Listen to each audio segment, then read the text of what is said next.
everybody, how you doing? This is Peter here at the McKernan Group. I want to talk to you. I've talked on a couple other videos about forbearance, what we're going to kind of see. Right now, over the past 3 to 4 months, we've really seen an uptick in more and more buyer demand. We're kind of sitting right now at a buyer demand of, I believe the last note was about 5.28 million buyers that are in the market that are looking to purchase a property. And initially if you kind of go that across the United States, that's really all the people that are looking for those properties. And then if you go back to when we started taking out that forbearance, when I say we, the United States started taking out forbearance, and the Fed said, yeah, that's cool, we can start doing that.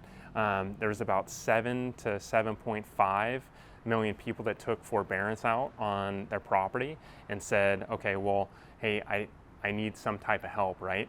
And then from that 7.5 million, it's dropped down to roughly about 2.5 million of people that don't, that 5 million, they didn't need it anymore. So they either paid up, they took out the money and basically said, we don't need it anymore, or they're working on a plan to catch up. So that 5 million range that you have has been swallowed up by people not needing it anymore and ultimately turning it back into their house that they're currently living in. So if you go back to the initial number that I said, that we're sitting at about 5.5 almost million people that are needing homes. And once feds release that forbearance and say, hey, the government says you're able to, basically foreclose on the house so those banks can do it, we're still only half of what the buyer demand is, and we have a buyer demand of about 5.5 million. So we're still not going to meet that buyer demand, and a lot of people are worried that we're going to go into some huge different climate housing-wise, like we did back in 2007, 2008, 2009. So we won't really be there. We're not going to have that issue, and we're not going to run into that issue where a lot of people think we're going to be, or where we were before. So that's good, right? We're not going to be in that condition, and we really don't need to worry about this huge influx of properties that come on the market.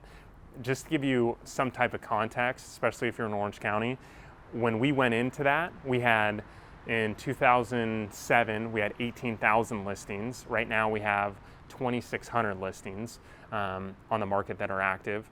And back in, I think it was 2018, we had about 19,000 listings.